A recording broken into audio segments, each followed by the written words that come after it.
Friends, কেমন আছে সবাই? দীপা শিকদারের রান্নার ব্লগে সবাইকে ওয়েলকাম। আজকে আমি রান্না করব খাসির মাংস। তার জন্য এখানে নিয়েছি আমি আধা কেজি খাসির মাংস। এইদিকে আমি 3টা বড় সাইজের পেঁয়াজ কেটে নিয়েছি, 7টার মতো রসুন নিয়েছি, একটা বড় সাইজের টমেটো, একটা বড় সাইজের আলু, 5টার মতো কাঁচা লঙ্কা। আর এদিকে আমি নিয়েছি গোটা ধনে, গোটা জিরে, রসুন, আদা, পেঁয়াজ, আর এখানে শুকনো লঙ্কা 7টার মতো ভিজিয়ে রেখেছি জলে। আমি এখন শিলপাটায় বেটে নিব। তো ভিডিওটা সম্পূর্ণ দেখার অনুরোধ রইল। সব কিছু আমি শিলপাটায় বেটে নিলাম। আর এদিকে সোমবারের জন্য গোটা জিরা আর তেজপাতা নিয়ে নিলাম। এখন মাংসতে দিয়ে দিব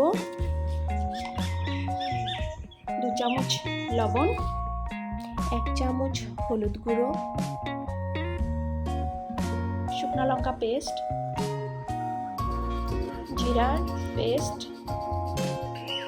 গোটা ধনে পেস্ট, গোলমরিচ, আদার পেস্ট, 2 চামচ রসুনের পেস্ট, 2 চামচ পেঁয়াজের পেস্ট, গোটা রসুন, কাঁচা লঙ্কা, আলু, কুচানো পেঁয়াজ, দিয়ে দিব কাশ্মীরি রেড চিলি পাউডার 1 চামচ। এখন দিয়ে দিব সরষের তেল,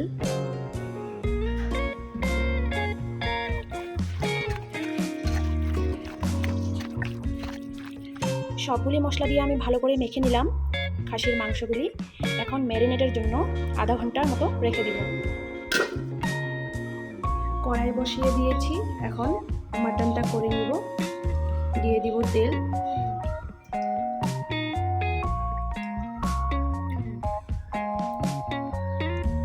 তেল গরম হয়ে গেছে, দিয়ে দিব গোটা জিরা, তেজপাতা, দিয়ে দিব কুচানো পেঁয়াজগুলো।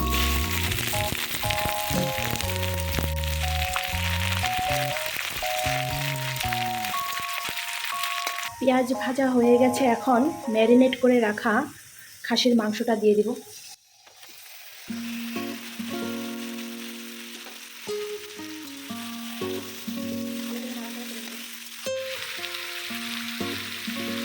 এখন সুন্দরভাবে খাসির মাংসগুলি কষিয়ে নেব।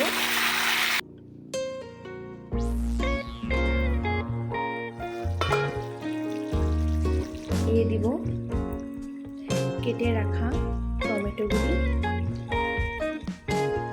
দিয়ে আরও 4-5 মিনিট ভালো করে কষিয়ে নিব। মাংস কষানো হয়ে গেছে, এখন দিয়ে দিব পরিমাণ মতো জল।